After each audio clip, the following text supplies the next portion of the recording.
Hey guys, welcome to the newest episode of Figures and Flippy Shit, where we are going to talk about WWE and AEW. Mm-hmm.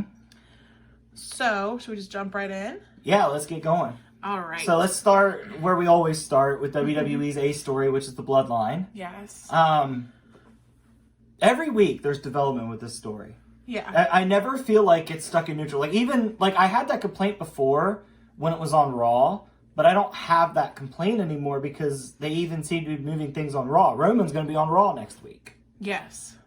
Which, I love that they celebrate it. And it's like I told you, it's like, he's their champ. He works there. That'd be like me going into work and everybody be like, guys, oh my God, Chris is here. Except I'm not on the level of the tribal chief.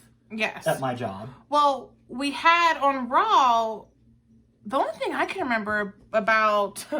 Lenny's already making an appearance. The only thing I can remember that happened with the Bloodline storyline was that Solo Sikoa and Kevin Owens had a street fight. Well, yeah, is that it? Cody fought LA Knight. Let's now realize that exists. Match. It does. It's the first match I played on 2K as well. Cody when I noticed that both of them were in and it. LA Knight is Chris's dream match. Oh man, both those guys are great. Dude, LA Knight's getting so much time on TV. I love it. He is. And I love that it's just basically he's just picking fights. Yeah. He's like, I want to go to Mania, so I'm just going to pick fights. Yeah. That's a good way to do it. Yes. But he's picking fights with people that probably have other Mania plans. Like the New Day. Well, poor New Day. All that's left of them is Xavier Woods right now. Because Big E's still out with his injury. And Kofi is out with his injury. Xavier's holding the fort down with the New Day. Yeah, but I sometimes... Well, I don't know. I started to say that I think Xavier Woods is the heart of the New Day. But I think Big E might be. But then Kofi sometimes is too. They're all they're all a good team. Yeah, they represent each chamber of the heart of the New Day. Yes. But anyway. I was gonna say I totally forget what we were talking about. Well, we went from Cody to LA Knight to the New Day.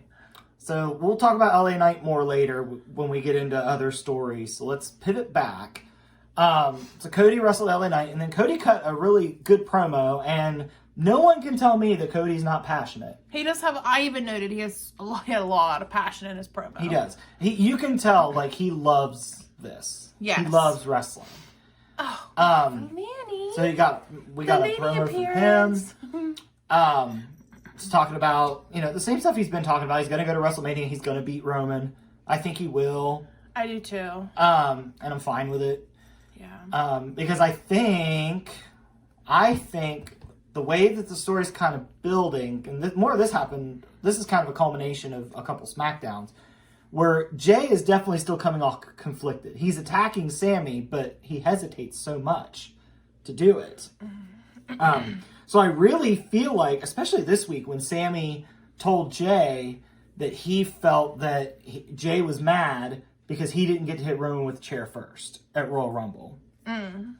Yeah. So and Jay didn't deny it. No. There was no denial there. So I think we might get Roman and Jay at SummerSlam. And it would be interesting, too, because that's what kind of started this whole thing, was Roman and Jay feuding. Yes. And it would be a good way to bookend it. Yeah. Also, during that, before... I cannot keep up right now. I'm getting so confused. I'm getting my shows mixed up. Okay, so... Raw was where Kevin Owens fought Solo, and he lost, and they beat up Kevin Owens, and no one came out to help him. Mm-hmm. But Kevin Owens said, leave me alone, and that's what they did. Yes. Okay, so now we're on to SmackDown. See, this is the problem with people going on both shows. I have to remember what happened where. So on SmackDown, which is funny because I believe you brought up how, I was like, Cody's coming into this Sami and Kevin Owens thing, and you were like, yeah, he could be a mediator. So literally on SmackDown, he was the mediator. For a discussion with them. Yeah, you had the foresight there. But he acted as moderator for KO and Sami, so it's like he was their marriage counselor.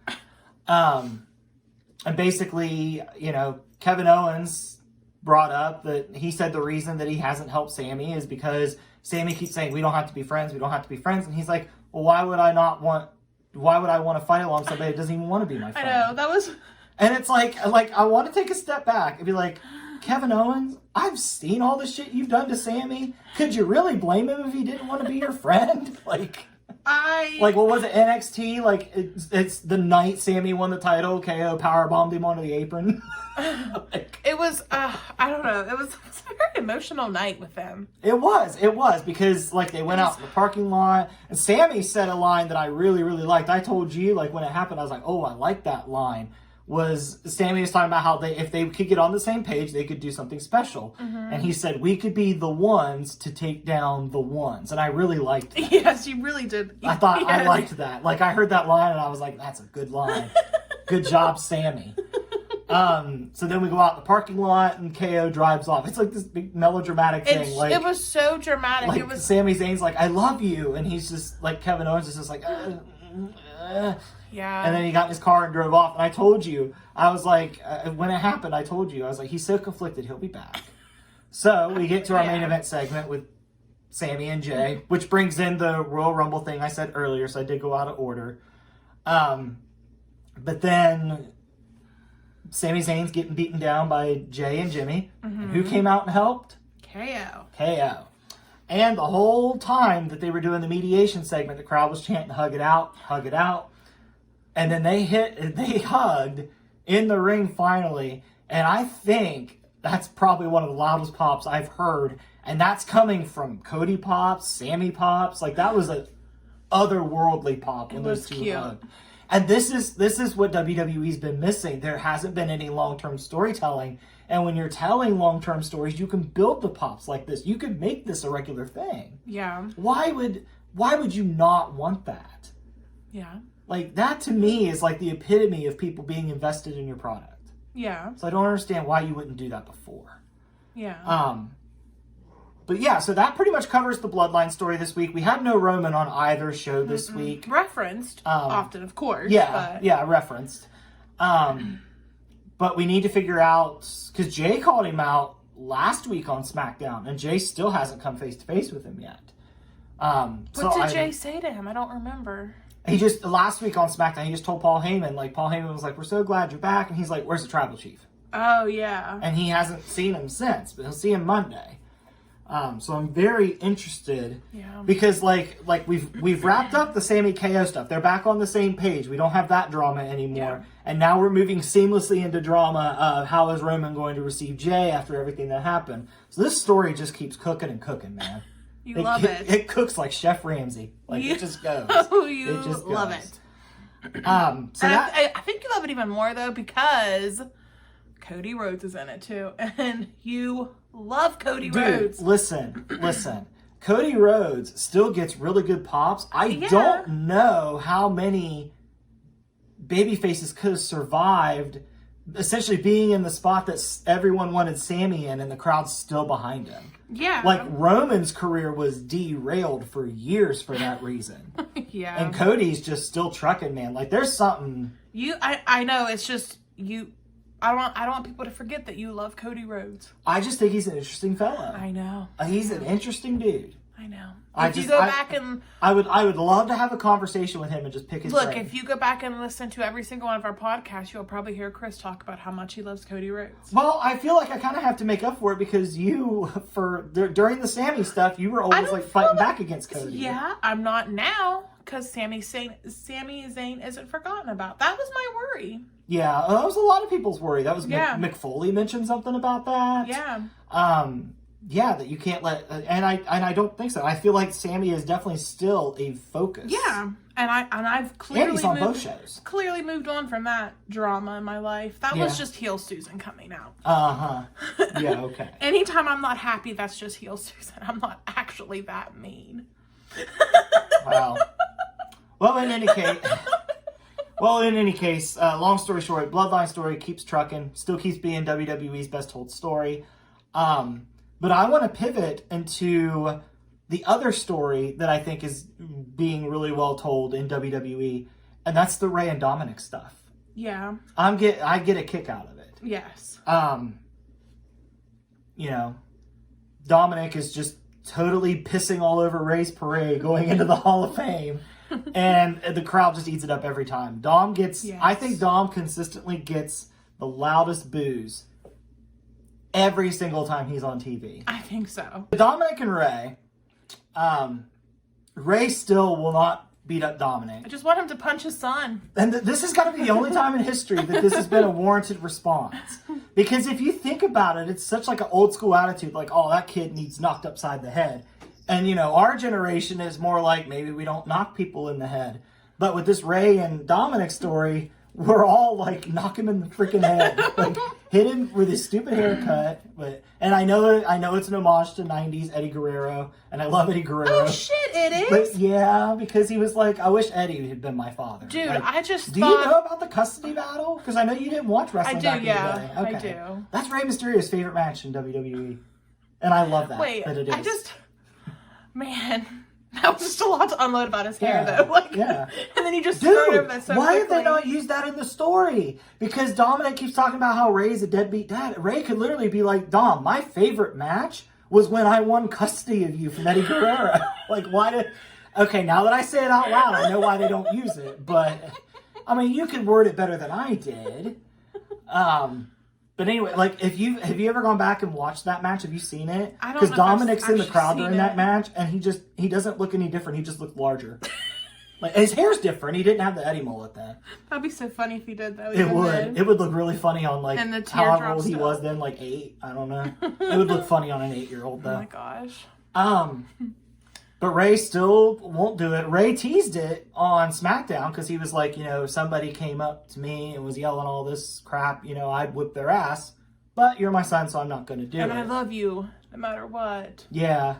And it's like, I don't think the love one's just going to... I don't think all that love's going to get through to him. I just think he needs his butt whooped. Yeah, I think he might. Yeah. I think he might. But then you're rewarding him for his bad behavior because he asked for the match.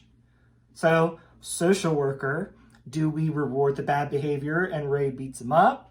And we have potential father-son violence? Or is there a more amicable way to solve this? This is not a real-life situation. No, but I'm asking as a social worker. Like, as a social worker, if you didn't know anything about wrestling, would you be horrified by this? If you didn't know anything about wrestling. I guess, yeah. Yeah. Yeah. I think the thing that saves it, though, is that they are both adults. Then it could be different if Dominic was still, like, the 8-year-old in the crowd, and he's like, you're a deadbeat dad! And we were like, kick his ass! I think that'd be different. Yeah. But anyway, this is where LA Knight comes back into the story. Because LA Knight fought Xavier Woods on SmackDown, and Xavier Woods rolled him up and won. And we were both like, oh man, LA Knight lost again. But I feel like every week LA Knight's pop gets a little bigger. So I think we're on the cusp of getting ready. I think after WrestleMania, we might be pushing LA Knight. Yeah. My personal pick, give LA Knight the Money in the Bank briefcase. Because I think he would handle it beautifully. Yeah. You were just thinking about it, weren't you? Yeah. But then you just said that about a woman too. We were watching and you were like, what woman should win Money in the Bank? Well, no, you just said you were like, they would be fun Money in the Bank winner. Chelsea Green. You said that Chelsea about her. Green. Yeah. My Money in the Bank winners this year, my personal picks would be Chelsea Green and LA Knight. That would be a fun couple of people to have the briefcase. That would, yeah. Yeah. Because I feel like when Chelsea Green had it, it'd be a lot like when Carmella had it. And that was fantastic. That was fun. When they finally did it the right way and let Carmella get the briefcase. Yeah. But yeah, so LA Knight... you got bitter so quickly. LA Knight comes up, and Rey Mysterio is just minding his own business. I think he's signing autographs. I think LA Knight even came up and he was like, "Are you signing autographs?" Well, it's just funny because he just comes up and he just pokes his nose in Ray's business. It's hilarious. LA Knight is up there with Cody Rhodes with the love for you. Dude, I'm not the only one in the LA Knight camp either. We are growing in numbers. I mean, I love LA Knight. Yeah. But I love I love gimmicks. Yeah. That's like the thing I love the most. We need a name for LA Knight fans. Like the Knights of the Round Table. That's awful. But it's something like that. We need a nickname for the LA Knight fans. We can't call them like LA Knighters. That sounds stupid too. But anyway, LA Knight walked up to Rey Mysterio and he did his thing. He was like, "Who's signing autographs?" And then Rey Mysterio got up and LA Knight was like, "I'll beat your son for you." He's like, "You don't even have to do it." He's like, "I'll go beat him up." And I'm like, what? I was like, is LA Knight like a hitman now that beats up like what's the word I'm looking for? Insubordinate sons. Oh. Insubordinate was the word I'm looking for. I was like, dissubordinate. I was like, no, that's not it. Insubordinate. And Ray didn't take kindly to that. And Ray punched him in the mouth. And Ray said something in Spanish to him. And then what's LA Knight's response? Deer in the headlights look, what the hell did he just say? Love it. I love every bit of it. Because I feel like love that every he time did it. doesn't give it justice, though. No, it doesn't. Go back and watch it. Because it's hilarious. Because it sounds like that would be super racist. But the way that he does it, it's not. It's like he feels threatened. Like, no, that still makes it sound racist. I don't know. However he did it, it did not come off that way. Let's just end that conversation. Yeah, let's just move away from that. Well, I'm done anyway. That's all LA Knight did this week. Well, we were talking about Dominic. Oh, well, I mean, we're moving on from LA Knight because he's the one that said it.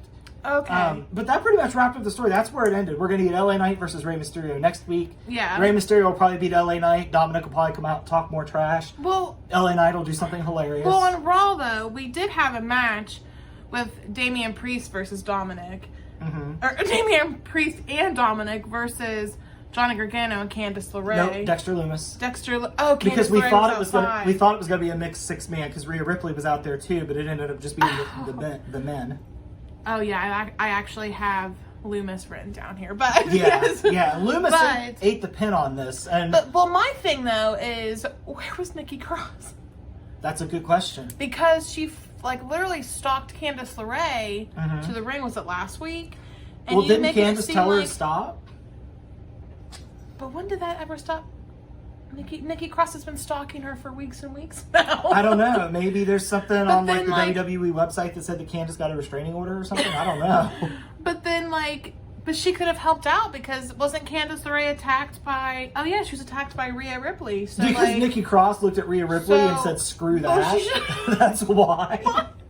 I know, but I feel like for story progression, it would have made sense if she at least came running out, even after she's attacked, come running out to check on Yeah, her. it would have made sense. Yeah. It would have made sense.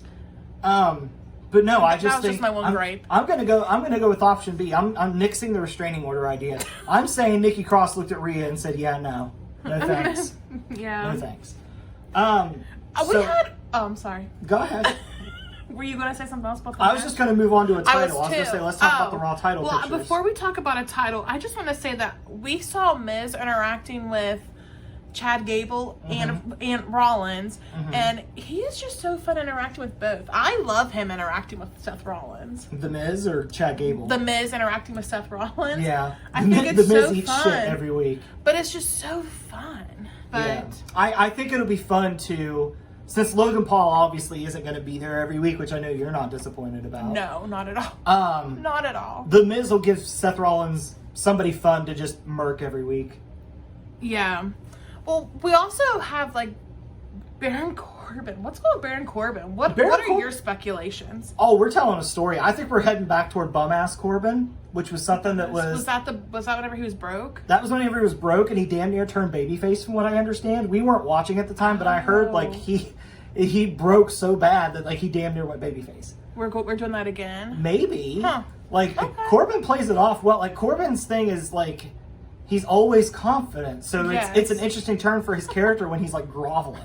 JBL leaving destroyed It really Baron did, and now Corbin. nobody wants to really have anything to do with him either. I know, he's all alone.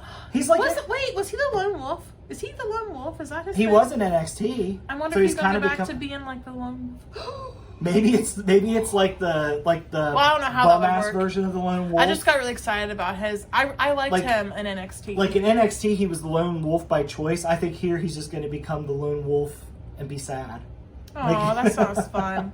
But I mean, I hope. I like clearly, Baron Corbin. Clearly, they have a plan because he's on TV every single week. True, and I like him. I like his moveset. I don't know. I like him. I know a lot of people don't like Baron Corbin. Baron Corbin. I enjoy him. I think Baron Corbin is very good at his job. He is. He's very good He's at what so he does. good at getting people to hate him. He is there to be the guy that people were like, oh, not this son of a bitch again. That's his purpose, and he plays it to perfection. I just don't know how. Man, I just don't know. I don't know if I could do that job.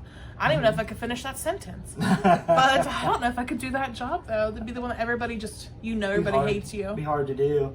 Yeah. But Baron Corbin's been vying for a spot on Impulsive, because I guess they're doing a live Impulsive. What's Impulsive? Paul Logan. Logan Paul's social media show, like his Oh, podcast. he's been trying to get onto it? Yeah, Baron Corbin wants on it. Oh, in kayfabe? Yeah, because he wants the rub for being on it. Oh. And so The Miz was like, hey, if you take care of Seth Rollins, then I'll talk to him. Yeah. That's how they ended up fighting. And it's funny how far we've come, because the last time we saw Baron Corbin and Seth Rollins interact in a feud, the last time we did, like it may have happened since then, that we just weren't watching, was Baron Corbin was the biggest villain in the world because he hit an end of days on Becky Lynch.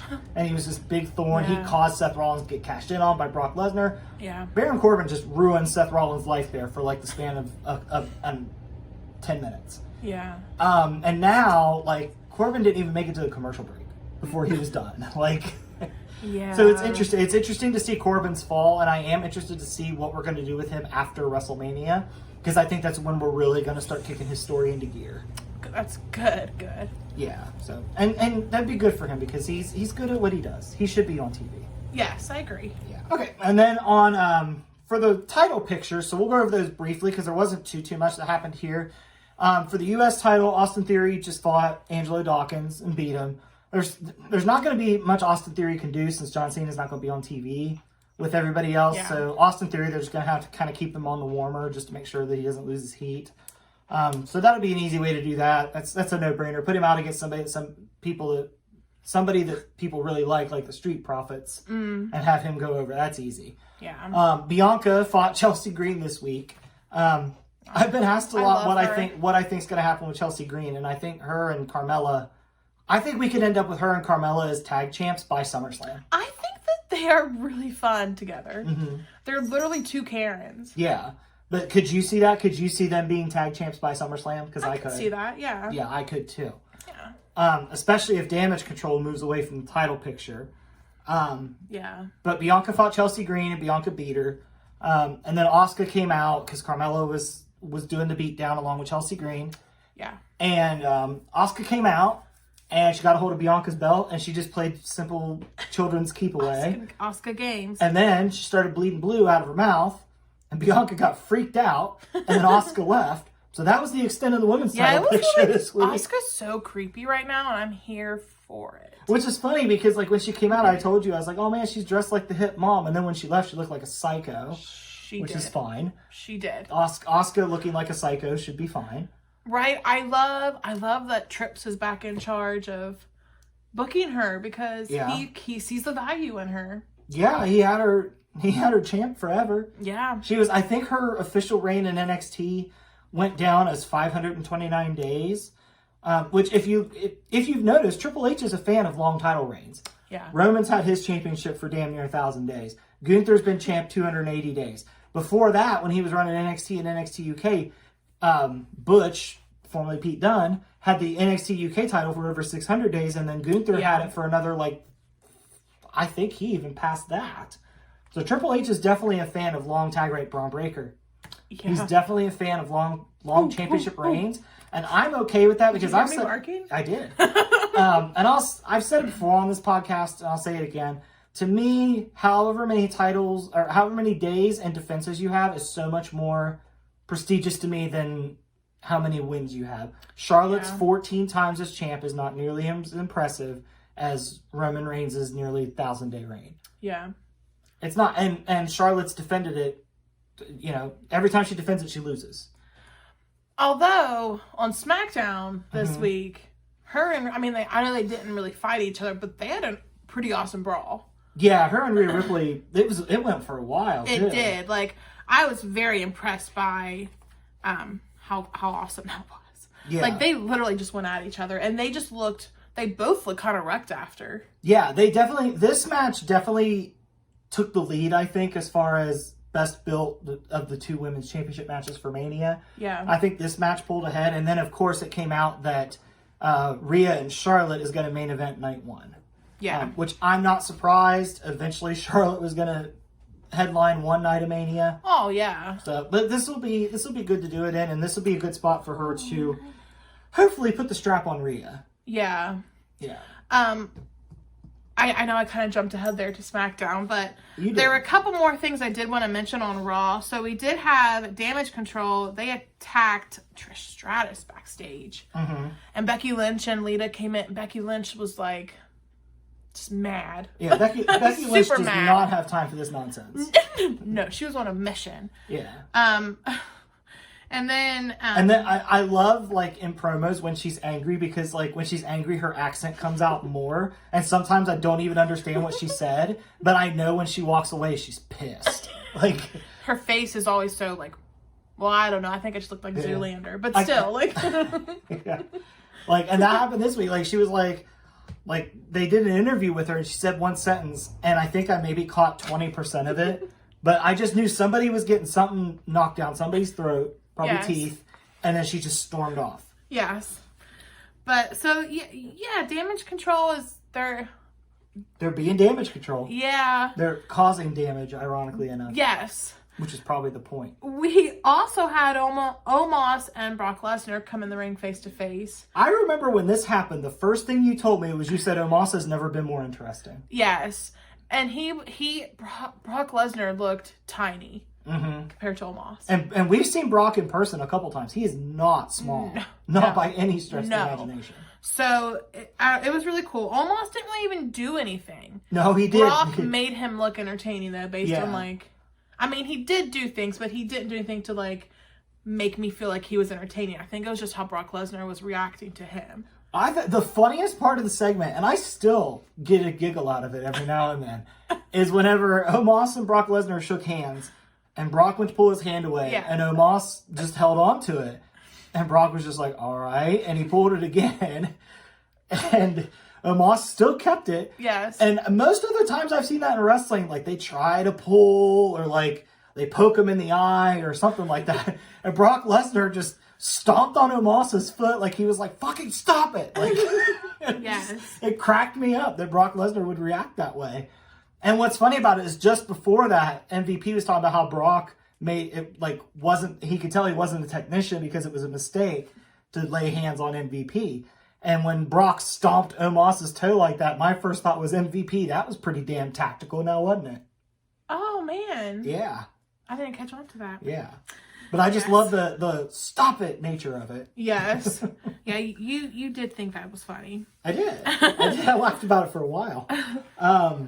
So that match is starting to get its build. It's probably still one of the ones I'm least looking forward to on Mania. But it'll look cool to watch Brock F5 Omos. I won't deny that. It'll look neat. It will. Well, throughout all of Raw, we had your boy Chad Gable looking for Otis. Oh man, I hope we're going the direction I want to. Otis has changed his profile picture and his name on Twitter to Otis, and he's like got the sunglasses and the How does jacket. he spell Otis? Otise. And I think there's some kind of marks over one of those letters. Oh my gosh. Yeah. Well, Chad Gable found Otis, who is now going by Otis, I guess, with the Maximum Male Models and Maxine Dupree, and they were all doing headshots. Yeah. Yep. Like, they were doing headshots, like, they all were taking pictures of Otis. Yeah. And Chad Gable got in there and started posing, and it's not like highbrow humor or anything, but the way that the Maximum Male Models are so disgusted by Gable slays me every time. Like, I think at one point, like Marseille this week, like Chad Gable went in there, I think he was literally like, yeah. Like, I'm like, I know Chad Gable's goofy looking, but it ain't that bad. And then, like, Otis is where it's at, I guess. Mansois accused him of breaking his camera when he was taking his pictures. Like, I just love that the Maximum Male Models just love to shit on Chad Gable. But poor Chad Gable, like, he was putting up flyers and all this other stuff. Just looking for Otis. Yeah, I forget who gave him the tip to put up the flyers. I can't remember who it was. I don't know. Maybe The Miz? Maybe.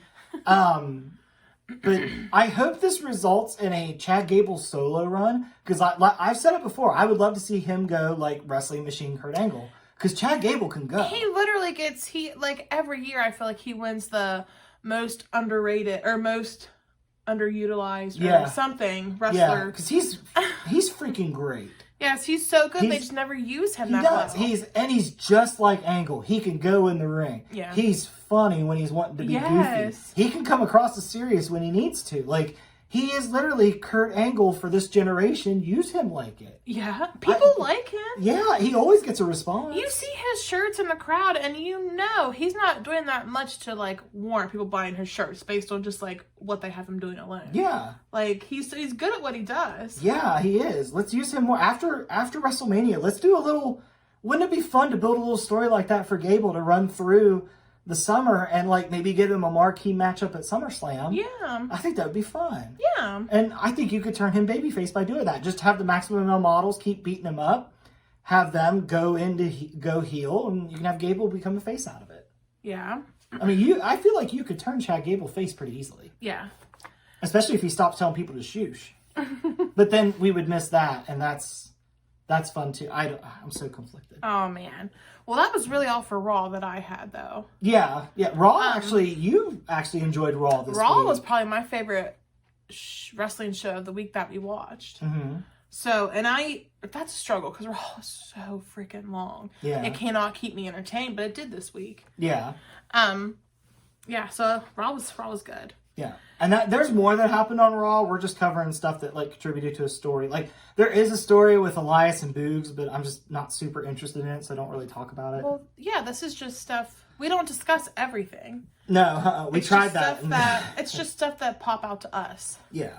Well, on SmackDown, we had Liv and Raquel. They are the first women to qualify for the women's, 4-way tag match at WrestleMania. There's just a women's 4-way tag match. There's nothing on the line. Seems like I feel like it's just a showcase to kind of start to build the women's tag division. I would hope. To maybe focus more on those belts after WrestleMania. Yeah. Which I think is smart. Yeah. I think it's smart. I think you absolutely have to have Carmella and Chelsea Green win that match. I think you absolutely need to have them win the match. This 4-way? Yeah. Yes. Yeah. Yes. Yeah, I would have Carmella and Chelsea Green win it. Yeah. They don't have to win it clean. It's a 4-way, so they could use all kinds of shenanigans. Well, I mean, that's the Carmella way. Carmella always goes the easy route. Like, she'll let everybody else do the work, and then she'll pin them. So, I'm down with that. Yeah. We had, it was announced based on the result of Sheamus and Drew McIntyre's match. Which Sheamus and Drew McIntyre's match was really good until the ending kind of went, woo. But everybody predicted it. Like, everybody knew the triple threat was coming. So there wasn't really going to be a good way to end this match without feeling flat. But I feel like sometimes it just hurts more when a match is cooking like that match was cooking. Yeah. Well, do you want to explain how it was ruined? So basically, it was what I said last week. I said one of them, they probably won't be able to answer a 10 count or something like that. Mm-hmm. And it was a cool spot because I kind of wondered if they were going to do this spot, but I wasn't sure how it was going to look if they tried it. Yeah. But McIntyre hit the Claymore on Sheamus at the same time that Sheamus hit the Brogue Kick on Drew McIntyre. And then they were both just down for the 10 count. And pretty much Gunther, no, that didn't happen. Imperium attacked there's disqualification. Yeah, but Gunther interrupted and yelled at him. He wouldn't let the ref stop count. Yeah, that's what it was. Get to the 10 count. He was at 9. He wouldn't let the ref go farther. That's what it was. My apologies on that. He got in the ring and was yelling at, like, Sheamus and McIntyre to get up. Gonna do it. Yes, he was like, get up. And then they get up and then Imperium attacks them. Yeah. And I love how Gunther got, like, one over on Wade Barrett in commentary because Wade Barrett was like, what happens if this person wins this match? And Gunther was like, don't waste my time with these ill-prepared questions. Like, I'm just like, Gunther, come on. That's a pretty valid question. I'm gonna have to take Barrett's side on that. But yeah, so I said the ending was wrong. It was Imperium interference. Adam Pearce pretty much told Gunther, he was like, well, because you did that, now you get both. And that match is going to be slammed. Which it kind of answered my question, because when it happened, I was like, wait, this makes no sense. I was like, because just last week, Gunther was mad because he said he just wanted one person against him. And I was like, this just makes no sense. And then Adam Pearce came up and basically was like, you said you wanted one opponent, Gunther, but what you did tonight shows that you didn't, and now you're going to get both. And I'm like, oh, that just answered my question. Well, that, and then Michael Cole saying Gunther pretty much saying that no one's on his level. Oh, I didn't hear that. So it was like Adam Pearce and Michael Cole kind of helped you get to where you needed to, which is what their jobs should be. Yes. So that pretty much covers SmackDown. SmackDown's pretty good this week. WWE is really cooking going into WrestleMania. Yes. There's a lot of good stuff going on in WWE. Yeah. On main roster. Yes. But with that, let's go over to NXT because there's some fun stuff happening on NXT as well. So NXT this week was also pretty fun. I'm really enjoying NXT. NXT does a lot of fun, like, outside the box stuff. Yes. And I enjoy it. So basically the big storylines going in NXT, the title feud with Carmelo Hayes and Braun Breaker. Yeah. Pretty Deadly is the host of Stand and Deliver, which is a great choice. Say their name with a straight I know, face. which is a great choice. They moderated a segment between Braun and Carmelo this week. That ended with Pretty Deadly being put through a table by both of them. Mm-hmm. So that match will be fun. I think Carmelo Hayes will win. I think Carmelo Hayes should win. I think Braun Breaker has pretty much done everything he can in NXT aside from a heel turn. And they kind of keep teasing that. So I'm kind of wondering, even though I think Carmelo should win, I'm kind of wondering if Braun's going to win by cheating. Because they really seem to be wanting to push him heel. Especially with reports of plants in the audience, like trying to get anti-Braun chants going. Yeah. Oh, I didn't know about those reports. Yeah. So we'll see. I hope Carmelo Hayes wins because I think Braun Breaker. I don't really think I need a heel Braun Breaker in NXT. Because if he's going to go heel, then you want him to go on a lengthy run with the title as a heel. And I'm just I'm ready for the NXT title to be on somebody else. Yes. At this point, I think Braun is ready. I think you could debut him on main roster after Mania and it'd be fine. Yeah. If we're not debuting him, then the only way I'll accept Braun cheating to beat Carmelo is if Carmelo is going to the main roster. I think they're both ready. Yeah. They're both pretty ready. For you, that would mean Trick Williams on the main roster, hopefully, which I know you wouldn't complain about because you love Trick Williams. I do love Trick Williams. Yeah. So the other story going on this week, title-wise, is the North America title. Wes Lee's been doing like open challenges, kind of running himself down, kind of almost like a like Orange Cassidy's doing with now it's the international title. Yeah. Something similar, but whereas Orange Cassidy does it because he doesn't care, Wes Lee does it because he wants to prove himself. Yeah, but Shawn Michaels asked him to stop it this week, though. Yeah, he did because he was like, it's just getting too nuts. Because every week, everybody's beating each other up to try to get this title, and I do like that. I feel like that's realistic. If you were like, hey, my title's up for grabs, I feel like a bunch of people that fight for a living in a room and they know they have to get past all these other fighters to get to this fighter to get his title. What are they probably going to do? Fight. Yeah. So that makes sense. Yeah. Because Axiom got there, but then Axiom wasn't able to go through with the challenge, and it did have to be canceled, and that's when Shawn Michaels was like, hey, you gotta cool it. Yeah. So now we're going to get a Fatal 5-Way at Stand and Deliver with Wes Lee and 4 opponents of his choice. Yeah. I think that's an interesting wrinkle. I'm interested to see who he picks. Because a heel champion would pick a bunch of like enhancement talent. Yeah. Wes Lee's probably going to pick some pretty good talent. It's probably going to be a really fun match. Yeah. Because Wes Lee himself is pretty fun to watch. He is, yeah. Yeah. NXT Women's title, that's a big story because we found out that Shawn Michaels is talking about having to possibly vacate it, and they are building a ladder match for it at Stand and Deliver. And so far on this episode, Zoe Stark and Gigi Dolan have qualified to be in the ladder match.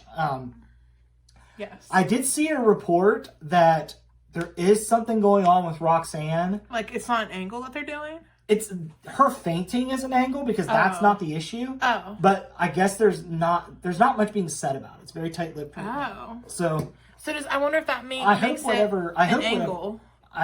They ran, because I guess this is an angle that Shawn Michaels did at one point. So it's like an homage to him, which makes sense. He's booking NXT now. But it's some kind of homage to him with her fainting. But there's definitely something going on, and I just want to say, if there is, I hope Roxanne's getting whatever attention that she needs to address that issue. She's super, super talented. She deserves to be on TV every week. She deserves to be champion. Yeah. So I just hope she's okay. Yeah. And it's nothing serious. But it seems like stuff like that's going around because Cora Jade is also kind of MIA right now. Well, I thought she took time off I thought she came out and said she just took time off for her own mental health. Yeah, that's what Malachi Black did too. Yes. But I hope, I just hope everybody takes care of their mental health. Was that what's going on with Roxanne Perez? Because you didn't really say what you heard. They didn't say. Oh. That's what I was saying. Like, nobody's really said. They just said there's an issue. Oh. That's all I heard. Oh. But yeah, I like that wrestlers are taking more care of their mental health these days. I think that's very important. I don't know how these people go out and do every week what they do. The stress on your body, the stress on your mind, the travel. Whenever you're in public, if you're around wrestling fans, you're pretty much going to be the center of attention. I don't know how they do it. So I'm really glad that they take care of their mental health. And I'm really glad that we're in an age where management seems to understand that. Yes. And people aren't getting punished for taking that time off. Yes. So I'm glad to see that because, these guys go out and they risk their lives every week. And all I want is just for them to be okay because most of them seem like pretty grounded, nice people. At least the ones we've come into contact with. Maybe we've been lucky. Maybe it's because we're handing them money when we interact with them sometimes. Maybe it's that. But I just hope that everybody takes care of themselves and everybody's okay. And that goes for everybody. Everybody needs to take care of their mental health. You can't take care of others if you don't take care of yourself. Oh my gosh, yes. What were we talking about though? Why don't we pivot to something silly like that's the Fallon we that's exactly what I was thinking. I was gonna say you talked about every other title except for the women's tag titles. Yes. This is a perfect segue. So we have Kiana James and Fallon Henley, who are tag partners that aren't on the same page. We've seen that story before. Yes. But this one has a little bit of a love twist to it. Because you got Brooks Jensen's got the hots for Kiana. You've wondered if Fallon Henley maybe has some feelings for him as well. Yeah. But I think they're all just friends. I think she's just like that girl, that doesn't really have boyfriends, but has a lot of friends that are. She's just men. one of the boys. Yeah, because she owns that bar that she got and all that. So yeah, they definitely feel like something shady is going on with her, and they did a break-in into her. They found out that they broke into Kiana James's office. Found out that the guy that sent her the flowers was not Brooks Jensen. It was Sebastian. Yeah. So Kiana James had a match against. She was trying to qualify for the ladder match. Was it Gigi? No. Who did she fight? Zoe Stark? No, Zoe fought Sol Ruka, so it had to be Gigi. It had to be Gigi Dolan, yeah. So she had a fight against Gigi Dolan. Mm-hmm. I don't know, that doesn't sound right. Yeah, because Gigi Dolan beat her, I remember now. But the crowd had a chant going, "Who's Sebastian?" Yeah. So that tells me that the crowd is at least interested to know where this story's going to go. I kind of felt like the segment this week where they broke into the it was just. For one thing, Josh Briggs is not a good actor. He's a terrible actor. Yeah.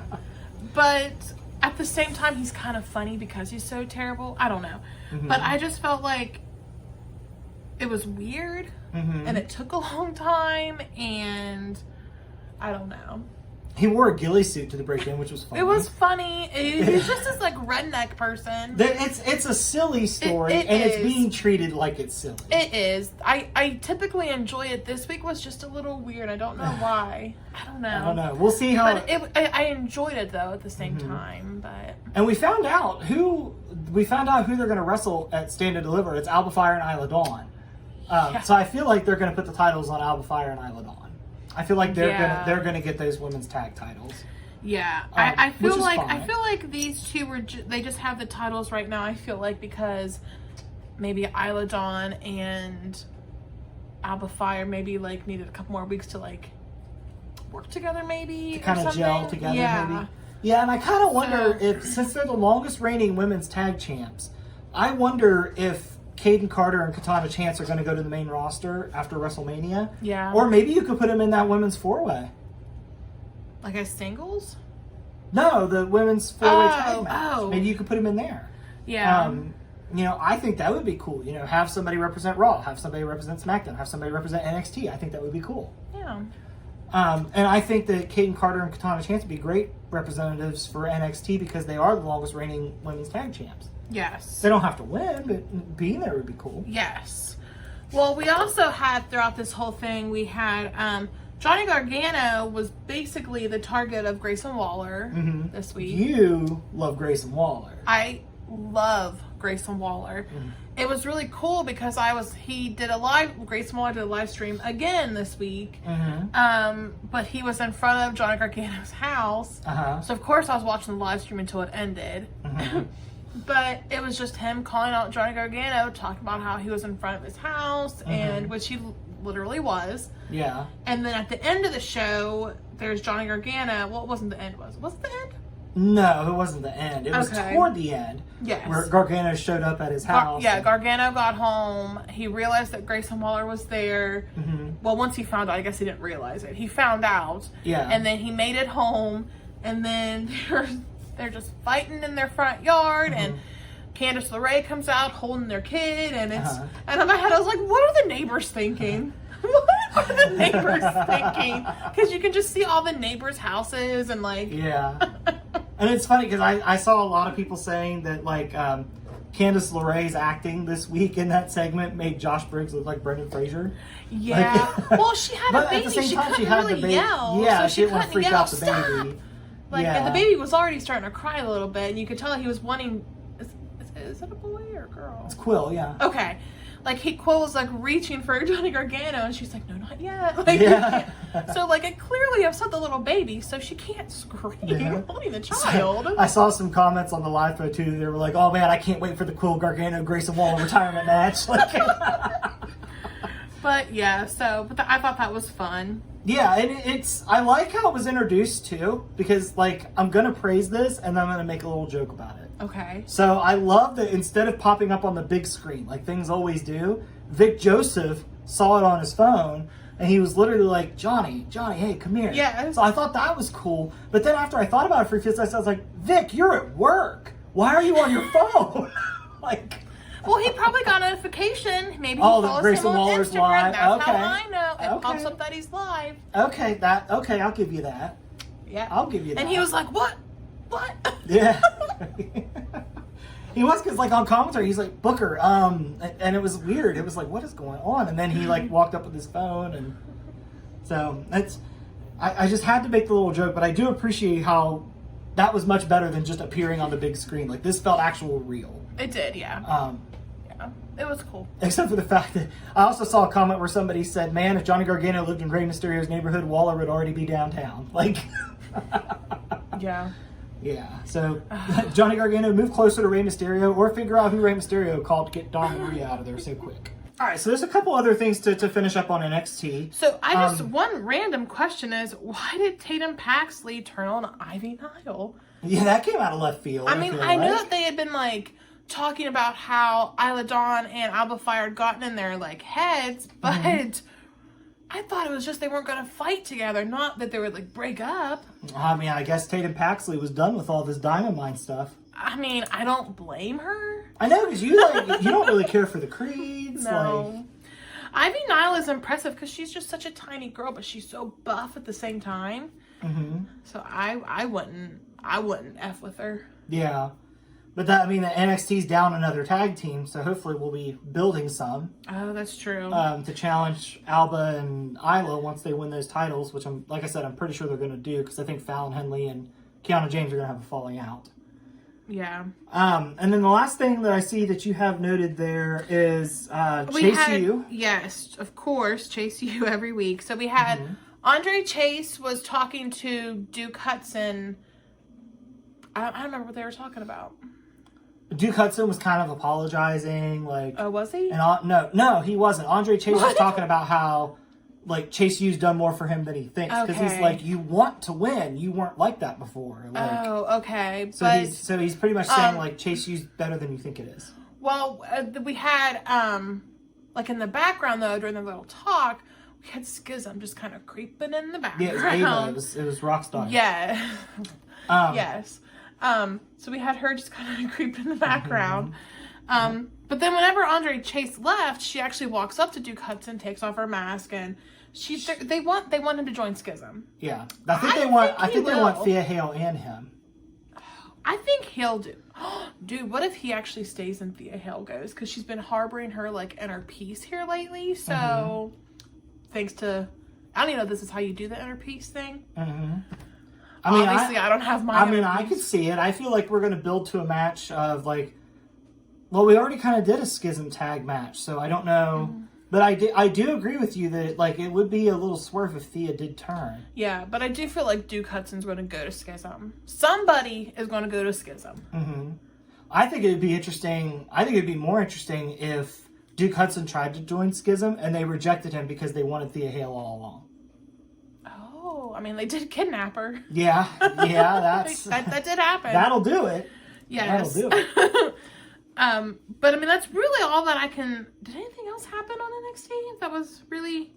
Do you feel that's like a lot for NXT? Yeah, but I have to ask. Now that I just sat here, I just had this thought. Yeah. Do you get a little bit of a vibe if Thea Hale would join Schism? Do you get kind of the same vibe as Julia Hart joining House of Black? I do, and I kind of feel like Thea Hale from the would point have been of being a cheerleader. Yeah, and I kind of feel like but I kind of feel like Thea Hale should like replace Ava. You think so? Yeah. You're not the biggest fan of Ava, though. I'm not. And I don't know what it is. I've never even seen her wrestle, I don't think. Yeah. It's just, I don't know. I miss the NXT UK version of Zach Gibson. Is he the one that, like, people take their shoes off? Yeah. Yeah? Yeah. I miss him. Because like, people loved to boo him. Yes. Like, it's like, if you hate Gibson, take your shoes off or something like that. Yeah. I mean, NXT was pretty good this week again. It wasn't my favorite show. Mm-hmm. Oddly, my favorite show was Raw this week, but and only oddly because I can't focus. I think it helps though is the way we've been watching Raw. So we've been breaking it up into pieces, and I think that's helped you because it's a sprint. Yeah, it's a marathon, not like pay-per-view level, but like I know WrestleMania splitting into 2 nights was like music to your ears. Abso-freaking-lutely. Yeah. But like oh hell's bells, I forget what I was gonna say. Uh-oh. It might have been cool, I don't know. But you were talking about how like it's odd that Raw was your favorite show this week because normally you have trouble staying focused with it. Yeah, but I think I was switching topics. Oh, okay. Well, but I think we can. Are you ready to move over to AEW? Yeah. I think like I said, I think WWE had another good week. They should be having good weeks. They're building into WrestleMania and Stand and Deliver. So yeah, I expect WWE TV to continue to be good till at least WrestleMania. Absolutely. WWE, don't prove me wrong.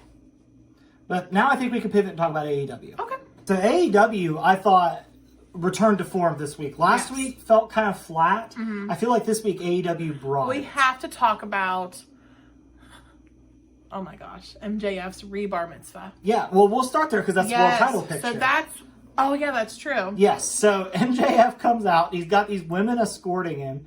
He's got this flashy suit on, like, and I don't mean any disrespect when I say this. They tried to make him as Jewish looking as they could. Well, even the nameplate said Jew AF. Yeah, like, Jewish AF, right? Yeah, Jewish AF, yeah. Yes. So he comes out and he's celebrating his bar mitzvah. There's streamers. There's a cake. I mean, it's a big old party. Yeah, there's people that come out and they lift him in chairs. Like, and then they're getting really into lifting the chair up and down. Havila, however that song goes. I was going to say, don't even try it. I had it in my head earlier, but I've lost it now. They played that song. Yes. And then it gets interrupted by Jungle Boy. So I told you, I was like, I called this. Jungle Boy's going to be the next challenger, which makes sense. Yes. So Jungle Boy comes out. Jungle Boy starts to talk. Then Sammy Guevara's music hits. Yes. So Sammy Guevara comes out. Sammy Guevara's in the ring. And he goes to start talking. Then Darby Allin comes out. And so all 4 of these guys are in the ring. The 4 pillars of AEW are in the ring. Their future is right there in the ring. And MJF is pissed at this point, wearing a comically large, like one of those furry hats that's like modeled after his scarf. Like I want to know what the process was like to order or make that. Like, what if we got a hat that looks like his scarf, but it's a big ridiculous hat? Like that's what I hope. We find out too that he's been wearing sunglasses the whole time. His sunglasses, he takes them off, and he's got 2 black eyes from the Iron Man match. So I love that we're still selling the beating that Darby Allin was like, "Dude, you look like shit." Yeah. Yeah. But what was funny was MJF was, of course, pissed off. And he's like, what's everybody want? All 3 of them at the same time. I want a title match. Yes. So then each one of them cuts a promo talking about why they deserve a title match. and all 4 of these guys were great. It's crazy how far Jungle Boy's come on the mic. I know. I feel like working with Christian did wonders for him. He's shy and like, wasn't there a report come out that he wasn't very like, he felt really awkward doing promos and stuff. So like, he definitely, this week I feel like he showed how far he's come. And I think a lot of that was working with Christian. Yeah. So you just look at Christian, and, of course. And his promo was just basically talking about how like, they started out together, and then in AEW they started out together, and then it like took drastic turns. Like MJF was always at the top, and Jungle Boy was like, I had to go on Dark Elevation. He was like, have you even been on Rampage? Like it was just. And he was like, at one point he was like, we've all wrestled on Dark. Yeah. He basically saying like everybody else had to like crawl their way to the top, but MJF was just given, like he was just given the chance to be there, like he didn't have to work for it basically. So it was a good promo. It was. Jungle Boy has come really, really far in his promos, and it shows. Yes. Sammy Guevara talked about how when he was brought in, he was just supposed to be Jericho's fall guy, like the guy that took all the hits that Jericho didn't want to take, and how he used that to become like 3-time TNT champion. And he had the crowd behind him, like the crowd was cheering him, and then he called them dumb Canadians. It was right back to being against him again. And in my head, I was like, now wait a minute. Should he have pulled that out? Because, I mean, Jericho's his friend. They were in Jericho's hometown. So I don't know that he necessarily needed to do that. Just let the crowd be behind him this one time. I think would have been fine. But at the same time, you know, you're not going to be in Canada every week. So, I mean, you've got to keep some of your heat. So I get it. I liked that he did it. Because whenever he was doing it, I was like, man, that's very face-like of him. Like, it's going to be weird for him to be a promo later on the show. Yeah. So I liked that he did it. Yeah. But it just proved that he could get people on his side though. Yeah, because the last time that he was a face, they ruined it by having him and Tay be like overly affectionate to the point where they were able to skew it heel very easily. Which was very, very sad because just the year before that, Tay Mello won like the most improved female wrestler of the year. Yeah. And then she gets with Sammy Guevara, and I like them both. Yeah. It's just when the way they had them together, I think kind of derailed all of that. Yeah, it did. It sent them on a path that honestly I didn't think they needed to be on. Yeah. I think keeping them separate in this instance would have been better for both of them. Yeah. Like a Britt Baker and Cole. Yeah, like sometimes they interact, but they're separate. Yeah. So. And I think that's fine to do it that way. Yeah. So then you had Darby cut his promo, and Darby was talking. I said that weird. It's like Darby. Darby was talking about how like he hates it when everybody complains on Twitter that they don't get shots and stuff, and it was funny because you were like, didn't MJF do that? And then Darby went, including you. And I was like, yeah, Darby's got it covered. Yeah. And MJF pretty much told them all that he was a star. That's why he got that treatment. You left out such a big part of what Darby Allin talked about, though. Okay. Because that wasn't the focus of it. No. So I guess we got to go back. Because Darby Allin told this really good story that at first I didn't think was going to relate. And then when he tied it in, I thought it was great. He was talking about how he was in film school. And he made this film. And his teacher told him, you know, you need to change everything about this film. It's terrible. And he was like, instead of changing Darby Allin fashion. Yeah, he was like, instead of changing it, I just left film school, decided to be a pro wrestler. And he talked about how he liked AEW because AEW lets him be him and he doesn't have to change a thing. Yes. So it did tie in very nicely. And he was like, there'll never be a bidding war with me, talking about how MJF always talks about the bidding war of 2024, which he referenced. Yeah. And he was like, I told Tony Khan that will never be a bidding war with me because you let me be me and that's all I want. Yeah, and he was like, and I know I'm a bad businessman because like, why would they want me? Yes. And in my head, I'm like, Darby, you probably are a lot more desired than you think you are. Yeah. But it was but like I just wanted to talk about his stuff because his was very personal and it made him very relatable. Because the fans were even cheering for him at first. He was like, "Wait, let me do this." Yeah, he was I think he said something like, "Hold your applause to the end" or something. Yes. Yeah. So like it was, I don't know. He just felt very like very real and vulnerable, and not the normal Darby. Let me kill myself doing something crazy. I don't know. I liked it. Yeah. And if we are building and we're going to do the 4-way at Double or Nothing, that match is going to slap. And it's going to slap hard. Yes. It's going to be great. If my recommendation for like promo segment of the week would be this, to like, if you missed this, for sure go back and rewatch this. And it's a good solid 20 minutes. But it's so good. Yeah. And it brings like the comical side to it that AEW typically has, but it brings it back to like, I think like the core of what AEW was when it started. This definitely felt like a, hey, we haven't forgotten where we started thing, because, you know, all 4 of these guys, they're day one guys. Yes. Day one. Yeah. But even MJF got some comeuppance. Like, a lot of times MJF comes out on top of his segments. Yes. Well, this wasn't the case, because of course there was a cake. Rule in wrestling, if there's a cake, someone's going through it. And it was MJF. And he like toppled over the table, and like it was funny. So all the guys got to get one over on MJF. Yeah. But yeah, I think this is going to be a lot of fun. I think with multiple guys, it should make the build pretty easy to Double or Nothing, because they only got to get to May. I think we're going to see some bangers between these guys between now and then. Yeah. So I'm really excited for this. I'm excited for this world title picture. Yes, I think that was an excellent thing. Yeah. So let's move into the next title, which is the international title. We had Orange Cassidy versus Jeff Jarrett this week for that. And raise your hand if you thought they were going to put the title on Jeff Jarrett, because I sure as hell Yes, did. I had like mentally prepared myself, because if y'all watch the older episodes, I'm not a fan of Jeff Jarrett. So, yes. It was a good match. It was. And it's a testament to Jeff Jarrett that he could still go at this age. Like, he doesn't look like he's slower than anybody. No. And it was a fun match. There was a lot of shenanigans. There was a lot of, I think the crowd had prepared themselves as well for Jeff Jarrett to win, because there was a lot of close falls where you could tell they were like, ooh. Yes. But Orange Cassidy ended up winning the day. The sad thing that we found out through this, though, is Danhausen suffered an injury at Everybody Revolution. knows how much we love Danhausen. Yes, he has a torn pec, which was the same injury that Cody Rhodes had, except I don't think Danhausen tore it completely off the bone. I guess it happened whenever the guns hit the shatter machine on him at Revolution. That's when it happened, because he landed a little awkward. But I think for a lot of characters, this would be a pretty big blow. For Danhausen, since he's character centric, I think he'll be absolutely fine. Hasn't he already come out wearing it? Yeah, he's already done promotion and stuff. Like, Danhausen will be just fine.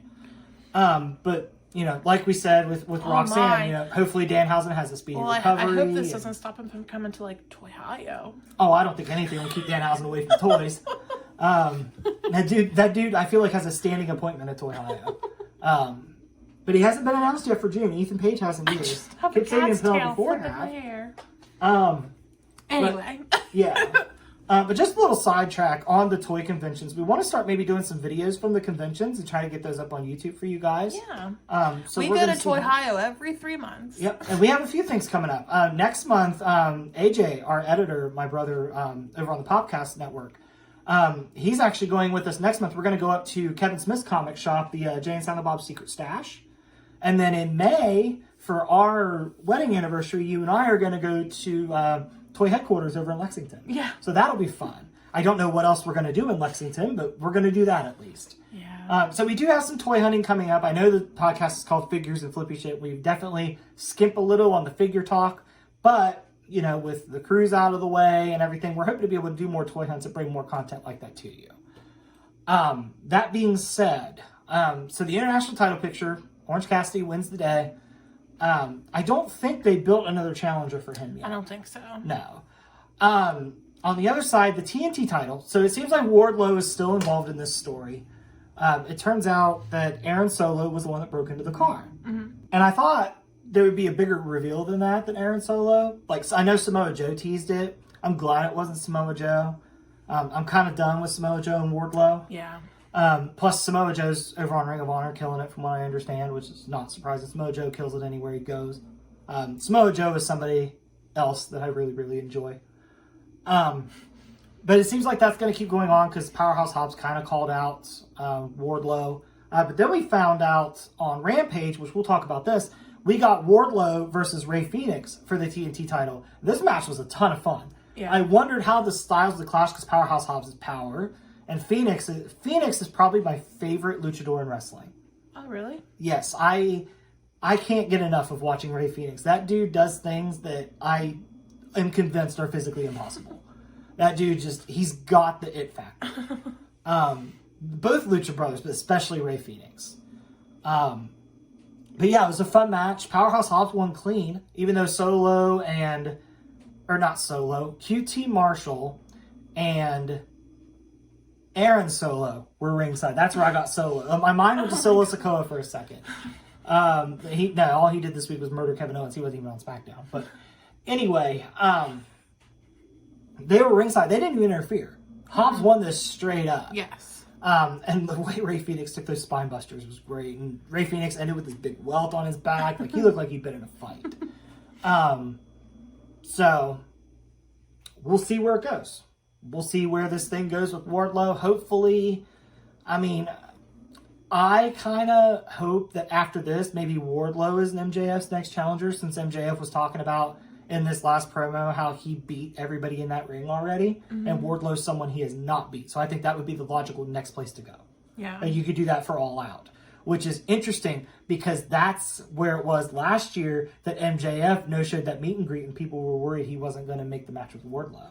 Oh. Yeah. No, that wasn't All Out. That was Double or Nothing last year. My fault. But we're around the same time. We're about right around the year of it. So now we can talk about the women's title, which kind of revolves around this Outcasts and Homegrown Talent story. Yeah. I still think the story's being told really well. The originals are kind of starting to band together. Riho came out. Yes. And helped. She brought a lead pipe that was the lead pipe probably weighed more than Riho did. Yeah. And I guess, like, this is really sad. I guess a lot of people were sending, like, hate stuff at Riho. And I'm like, how can you send hate stuff to Riho? When? Sometime this week. Like, there's been a couple people come out and tweet in support of Riho. What? Yeah, I don't know. What the heck did she do? That was so terrible that you thought it was okay to do that. Yeah, I don't know. I don't know what Riho did, but... Oh, man. People were sending some hate her way. So don't do that. Don't be that petty. Like, Riho goes out there and she wrestles people twice her size. And, you know, all these people put their life on the line every day. You know, same stuff with Ridge Holland. Like, if Big E's good with it, then it's not your business to wish him to lose his job or send him death threats. Like, Ridge Holland's a human being that made a mistake. Yeah. He knows it, and Big E knows it. And it's fine. If Big E's fine with it, I'm fine with it. But, anyway, we kind of got off track there again. Yes. But I definitely feel like this is going to lead to some big, like, maybe blood and guts style match with these two factions, and I'm fine with that. I think that's a good direction to go.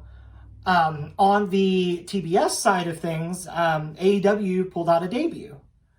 Yes. Jade wrestled Nicole Matthews and squashed her pretty quickly. Because they had this match. They had this match for like the Canadian wrestler. Yeah, they've been building it for like a week. Yes. Yeah. Yes. So then everybody was like, oh, it's going to be Ty Valkyrie. And as soon as it wasn't, everybody online started shitting on it. And you and I both were like, Ty Valkyrie will come out after. Yeah. You and I both knew it. We were like, this cannot be the big thing. No. So she comes out after. I didn't realize those two have the same finishing move. So what was interesting, too, was on Rampage, she had a match. And Ty Valkyrie had a match and she won. And Mark Sterling was out there with Jade with the clipboard. Yeah. And you and I both looked at each other and we're like, Mark Sterling noticed this finisher. This is a shame. He's going to put a stop to that. Because Mark Sterling is somebody else that is really great at what he does and should be on TV more often. The greatest professional wrestling lawyer. He is. He is. I have his business card in case I ever need anything. So we have that covered. So that was the TBS title this week. The tag titles for AEW. Wednesday, we're going to get the Guns versus AR Fox, or Top Flight. AR Fox is hanging out with Top Flight, to be fair. Yeah. But the Guns and Top Flight, that'll be fun. That's another set of day one guys going at it. Yeah. I love that AEW is kind of pivoting back towards their day one people. Mm-hmm. Because those were the people that when we watched AEW, we didn't know, and we got to fall in love with. Yes. Yeah. Like, we didn't know. We did not know a lot of these people that are in AEW. No, I think when AEW first started, we knew Jericho. We knew Moxley. We knew Britt Baker. Well, I don't know if you knew Britt Baker, actually. I knew of Britt Baker. I saw her on All In. Yeah. That was pretty much my introduction. I knew who the Lucha Brothers were. I knew who the Young Bucks were. I knew who Kenny was. But a lot of these, MJF, I had no clue. Yeah. No clue who MJF was. Yeah. So I love that they're pivoting back to this because these are the guys that got the company loved in the first place. So I think this is a great direction to go. Double or Nothing was their first official pay-per-view, so I feel like we're kind of coming full circle with the next one coming up being Double or Nothing, and it's in Vegas like the first one was. So I definitely feel like there's some symmetry here, and I love it. Yeah. The trios titles.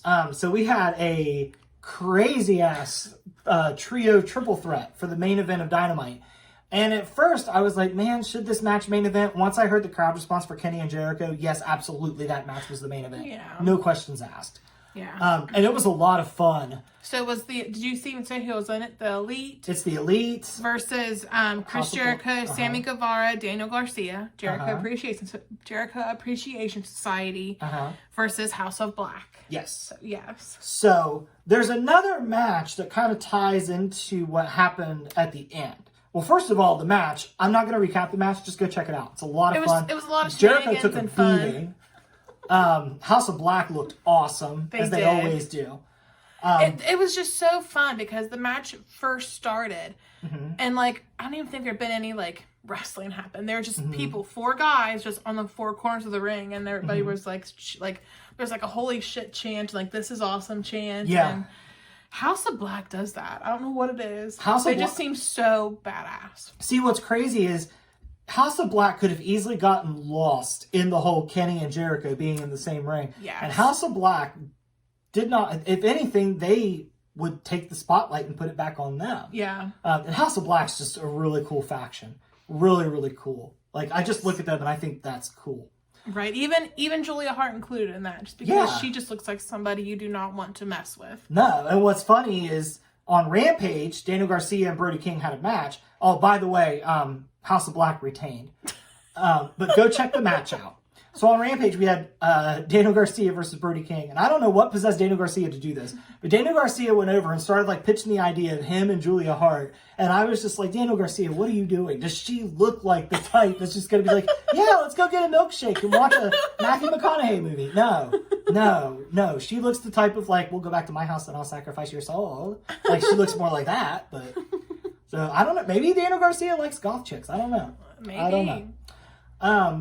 But anyway, what happened after the match? So earlier in the night, we had the return of Stu Grayson with Evil Uno and Hangman against Blackpool Combat Club. They were the original Dark Order people. Yeah, the original Dark Order team. Yes.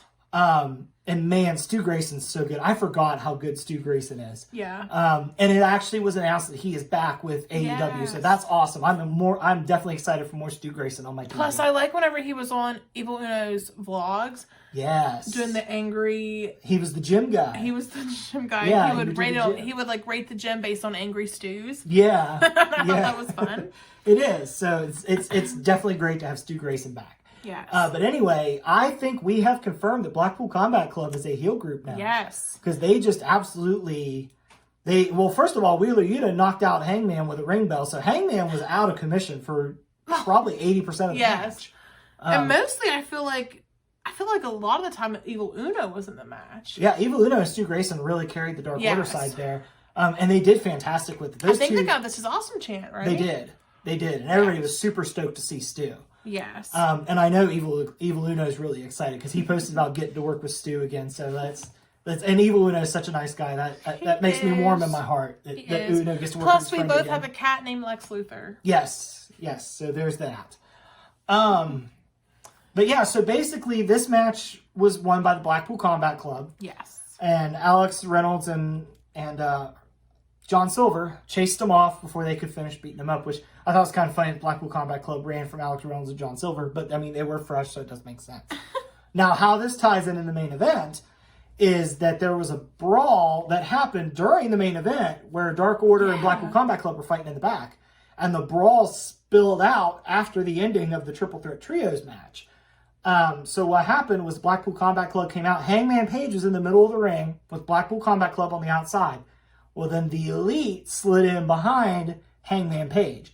So I think what we're going to end up doing is the Elite versus the Blackpool Combat Club, which that'll be fun. That'll be a lot of fun. Anytime that Moxley and Omega can interact is going to be good. So but where would Hangman Adam Page come into play with that? He used to be part of the Elite. But that would be 4 people. Yeah, there's 4 in the Blackpool Combat Club. Oh, Bryan Danielson. Yeah, Bryan Danielson could be like the reluctant participant because he definitely seems to be still skewing babyface. Part of the story could be them trying to convince him to help them. That's true. And do something like that. Like, it's a very interesting wrinkle. I don't think Blackpool Combat Club needs to recruit somebody else. I think just bring in Danielson to tell an interesting story with it and you'll be fine. I told you in the last podcast, I would have Danielson come back to try to get the Blackpool Combat Club to stop being shitheads. And then I think we could run back Moxley versus Danielson too. Yeah, okay. That's what I would do. No, I mean, that and I works think for that me. makes sense because you have Claudio and Wheeler Yuta go heal it up on Ring of Honor on their side. And they're the champs over there, so that makes sense. So that to me just makes too much sense to not go about that path with it. Yeah, no, that makes sense. Yeah. So that pretty much takes care of most of what we saw on Dynamite. Dynamite was my favorite show this week because I thought it kind of came back to form. But I will tip my cap to every WWE show this week did a great job as well. But Dynamite for me, Dynamite sometimes just has a match for the sake of being an awesome match. Like this Wednesday, we're getting Kenny Omega versus Hijo del Vikingo. Yes. Like, are you kidding me? Are you kidding me? Give them 20 minutes and just let them fucking cook. Let them cook. Shh. No swearing. No F words. But like you just get stuff like that. Like that's what makes Dynamite fun for me is yes, there's not always a story to tell, but sometimes it's cool to just watch a really kick-ass wrestling match. Oh, I forgot to mention when I was talking about Dynamite matches, we're going to get Stu versus Moxley. Like, let's do that. We got this really fun Stokely training session. Oh my God, the Stokely stuff. First of all, the Stokely stuff's going to be great because Ethan Page is involved. So that's always fun. So he's preparing, though, to fight Hook. Uh-huh. Hook is going to murder Stokely. Yeah, and I can't wait. It's going to be funny. But so you had Ethan Page, Matt Hardy, Isaiah Cassidy. Is that it? Stokely and... Well, yeah, they were all training Stokely to prepare him to fight Hook. Yeah, I think that was it. I think that's who it was. Yes. So, like, I feel like Matt Hardy was doing these, like, outlandish requests because Ethan Page would be like, well, why is he doing this? Or, wait, why are you doing so many? So, like... Yeah, at one point, like... Matt Hardy, like they were doing body slams repeatedly, like scoop slams on Stokely. Yeah. And Matt Hardy's like, you got to be ready. Hook's a suplex machine. Ethan Page was like, why are we doing body slams? Which is a valid question, Ethan. Yes. But anytime I can get Ethan Page on my TV is great. Yeah, Stokely Hathaway as well. Ethan Page is somebody else that you love. Yeah. Would you put him up there with Cody Rhodes? Because you've met Ethan Page like 3 or 4 times. He knows you now. That's a little bit different because he knows who you are because of your beard. Yeah, I mean it's a little bit different. Like I can't. It's different. Like okay. he's more probably like a more personal. Yeah, it's more of a personal connection at this point, especially how his videos affected us and brought us out of some pretty dark times. So there's a little more of a personal thing there with Ethan Page. Yeah. So like as a person, coming up soon. I'm probably, if it makes the cut, I have literally a shout out to me because I was sick and couldn't go to the last Toy Ohio. Yeah, you got to get well card from Colt Cabana, like all because I was sick. Yeah. It was everybody at Toy Ohio was really cool about that, and I know you're excited for the next Toy Ohio because Kip Sabian and Penelope Ford are going to be there. I love Penelope Ford. Yeah, you guys can talk about The Sims. Yes. But anyway, to wrap up Rampage, it seems like JAS and the Acclaim story is still going to go with Matt Menard and Angelo Parker. I'm interested to see where that goes, but at the same time, I feel like they can't. I feel like that's the Acclaim kind of punching down a little bit. Oh man! Like I hate to say that because I love Parker and Menard, but they just haven't been built up to be a threat to the Acclaimed, really. Well. I mean, right now they're just trying to get them to join the Jericho Appreciation Society. Yeah. So, because they keep talking about how they can tell they're sports entertainers, but and then the last thing I want to touch on with Rampage is this is something that we alluded to last week. They are continuing the Don Callis Konosuke Takeshita story, and the way that they continued it this week was like Don Callis had like a celebration for the arrival of Konosuke Takeshita at the airport in Winnipeg, and it was hilarious. There was like a Japanese drummer there, like it was really funny. It was extra. It was. I think this would be a really fun pairing because I think Konosuke Takeshita could use the personality of like a Don Callis.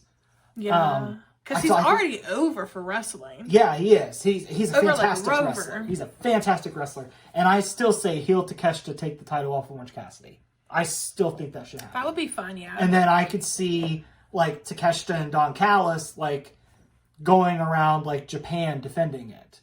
Like he's like, I am going to go back to Japan, but I'm taking this with me. And that would be a way to get it back on international soil like Pac was doing. Yeah. And then we could get those matches on like Dark and stuff because that was fun. Yeah, or maybe that rumored 1 hour show for Saturdays or something. Oh gosh. Maybe something like that. But no, I think that would be really fun. So yeah, that pretty much covers wrestling this week. You thought Raw was the best show. Yeah, but I mean, before I picked that though, I debated if Dynamite was going to be because I really liked that first segment. Really got Dynamite off on the right foot. And that was the shout out to the Winnipeg crowd. They were hot all night. Yes. That was a fantastic crowd. Mm-hmm.